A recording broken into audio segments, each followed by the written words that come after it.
देखो अच्छा, तो देखो घरों में जो हमारा विद्युत का परिपथ होता है, ठीक है, परिपथ का मतलब आप जान लेते हो, जैसे कि जब वायरिंग की जाती है ना, तो वायरिंग करते समय वहाँ पे होता है क्या, बहुत सारे उपकरण लगाए जाते हैं, जैसे पंखा, बल्ब, है ना, अन्य चीज़ें जो होती हैं।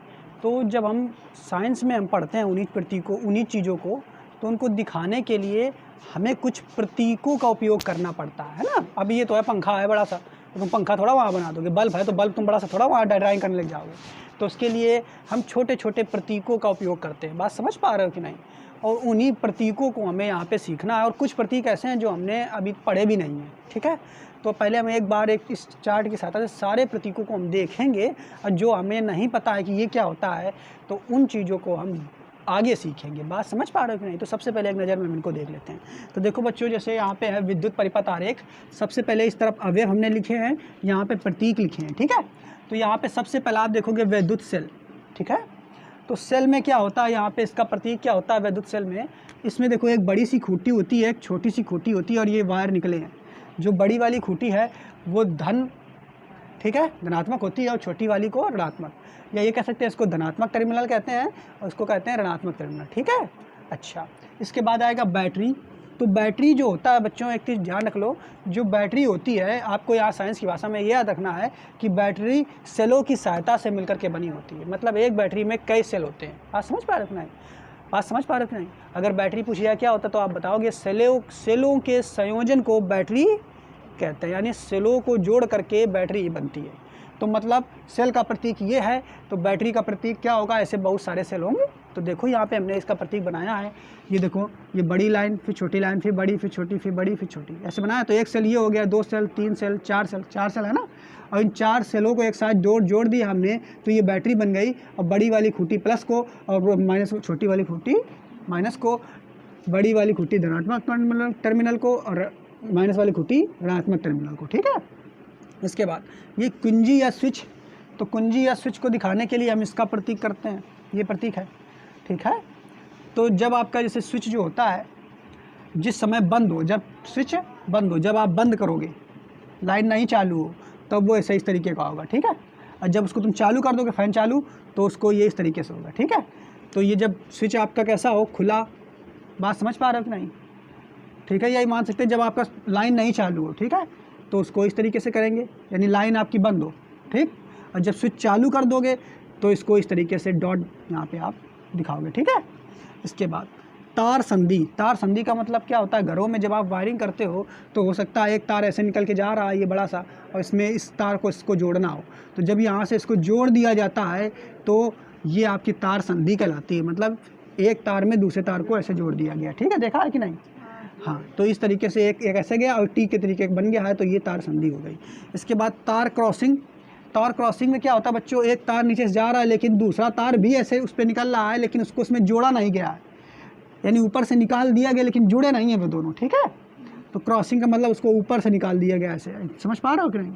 मतलब एक दूसरे से इसमें जुड़े थे, इसमें जोड़ दिया गया है, और इसमें जुड़े नहीं हैं, बस ऊपर से ऐसे निकाल दिया गया है, तभी ये तार क्रॉसिंग का चिन्ह ये होता है, ठीक है। वैद्युत बल्ब आप देखोगे बच्चों, तो वैद्युत बल्ब को इस तरीके से प्रदर्शित किया जाता है। ये आप देखोगे तो इस तरीके से कांच बना दी जाती है ऊपर, तो ये वैद्युत बल्ब का प्रतीक होता है, ठीक। बात समझ पाए कि नहीं? अब देखेंगे हम प्रतिरोध, ठीक है। तो प्रतिरोध की बात करेंगे अगर, तो प्रतिरोध जो होता है बच्चों, वो इस तरीके से यहाँ पे तिरछी तिरछी जिगजैग लाइनें होती हैं, सीधी सीधी, इससे दिखाते हैं। प्रतिरोध को आर से प्रदर्शित करते हैं। ये प्रतिरोध होता क्या है, तो इसको हम आगे पढ़ेंगे चैप्टर में, समझ पा रहे हो।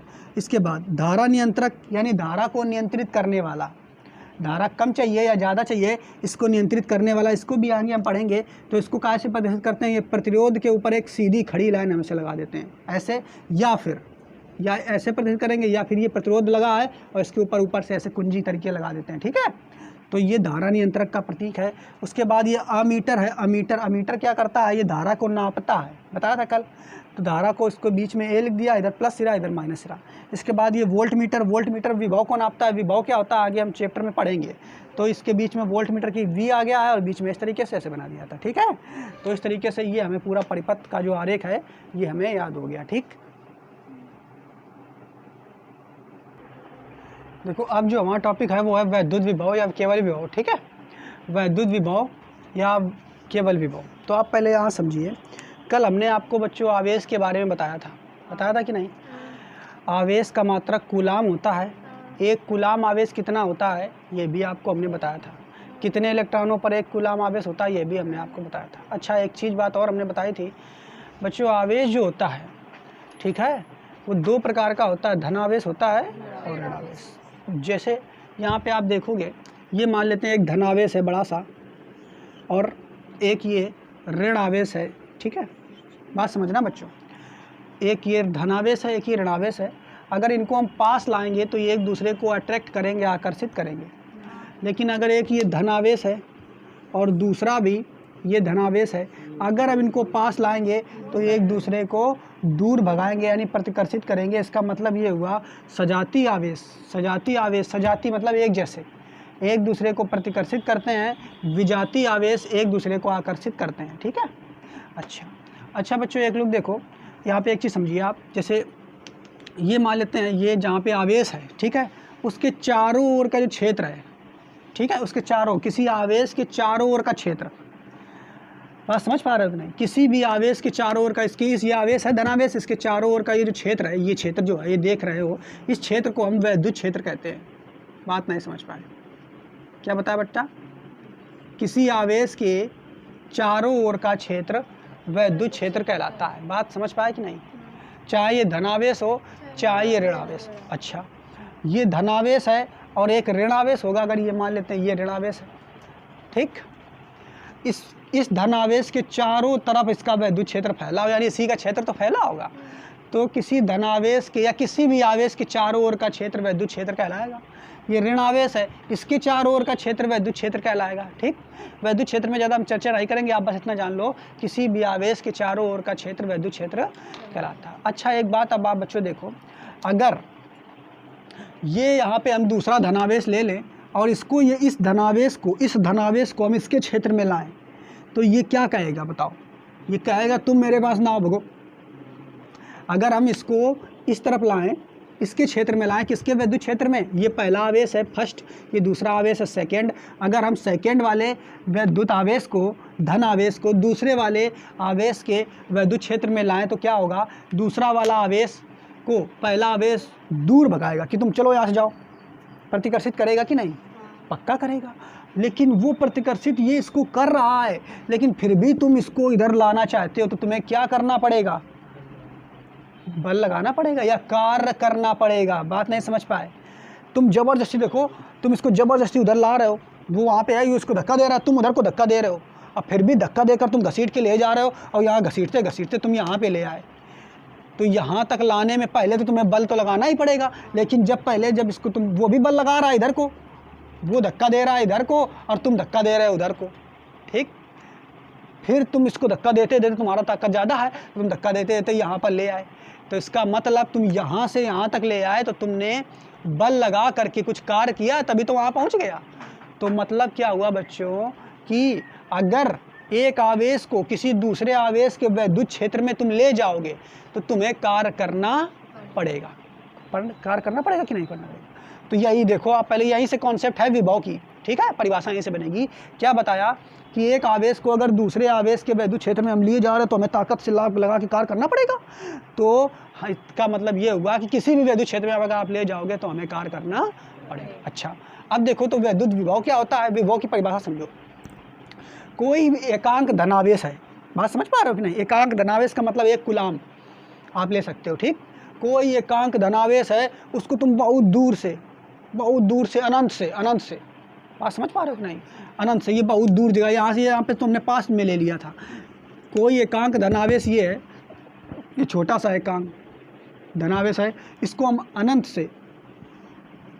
से किसी वैद्युत क्षेत्र में अगर लाएं, इसका ये वैद्युत क्षेत्र चारों तरफ फैला हुआ, देखो ये इसके चारों तरफ वैद्युत क्षेत्र फैला हुआ है, तो पक्का बात है एकांक धनावेश को, ये एकांक धनावेश है, इसको अनंत से जब तुम लाओगे इस वैद्युत क्षेत्र में तो तुम्हें कार्य तो करना ही पड़ेगा। करना पड़ेगा कि नहीं? इतनी दूर से पकड़ के ला रहे हो, तुम थक नहीं जाओगे? कार्य करना पड़ेगा कि नहीं? तो एकांक धनावेश को अनंत से जब तुम वैद्युत क्षेत्र में किसी बिंदु पर लाते हो, मान लो इस बिंदु पर ले आए, ए बिंदु पे, यहाँ पे तुम उसको उठा करके अनंत से लाए हो, ठीक। तो जो कार्य करना पड़ता है, तो जो कार्य करना पड़ता है उसी कार्य को उस बिंदु पर वैद्युत विभव कहते हैं। बात नहीं समझ में आई? आएगी और अभी समझ में आएगी। पहले सुनो, हमने क्या बताया, एकांक धनावेश को अनंत से तुम इस बिंदु पे ला रहे हो, तो लाने में हमें कार्य क्यों करना पड़ेगा? पहले यही तो जरूरी, क्यों करना पड़ेगा कार्य? अगर ये ना होता यहाँ पे तब तुम लाते, तब भी तुम्हें थोड़ा बहुत तो काम करना पड़ता। लेकिन यहाँ पे चूंकि ये धक्का दे रहा है कि तुम मेरे पास ना हो, फिर भी तुम जबरदस्ती ला रहे हो, तुम्हें ताकत लगानी पड़ेगी। अब ताकत लगा के तुम्हें अपनी शक्ति खर्च करनी पड़ेगी कि नहीं?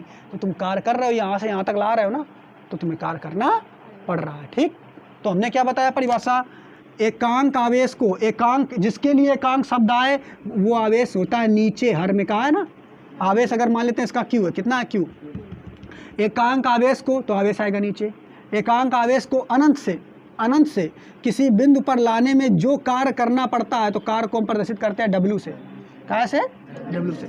एकांक आवेश को अनंत से लाने पर जो कार्य करना पड़ता है उसी कार्य को उस बिंदु पर हम विभव कहते हैं। तो ये सूत्र जो मिल गया, यही सूत्र वैद्युत विभव का होता है।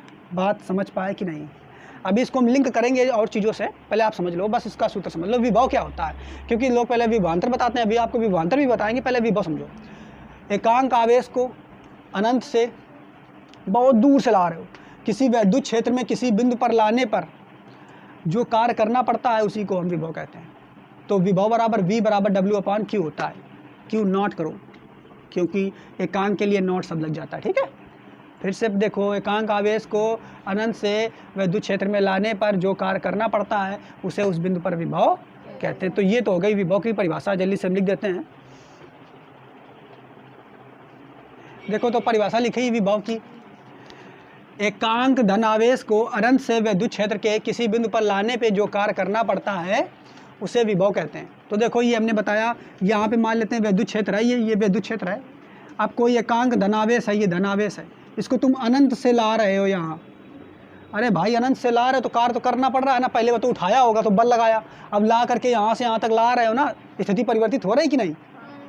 तो जब स्थिति परिवर्तित हो रही है, यहाँ से यहाँ तक लाए, तो एकांक धनावेश को अनंत से वैद्युत क्षेत्र में मान लेते हैं कि इस बिंदु पे लाए हो, तो यहाँ तक लाने में हमें W कार्य करना पड़ा है। ठीक, बात समझ पा रहे हो नहीं? तो एकांक धनावेश को अनंत से किसी बिंदु पर लाने में जो कार्य करना पड़ता है उसी को हम वैद्युत विभव कहते हैं। यानी V बराबर W/Q0। तो Q0 आवेश है, उसको हम अनंत से लाएं, W कार्य करना पड़ा है। ठीक है, तो V बराबर W/Q0 हो जाएगा।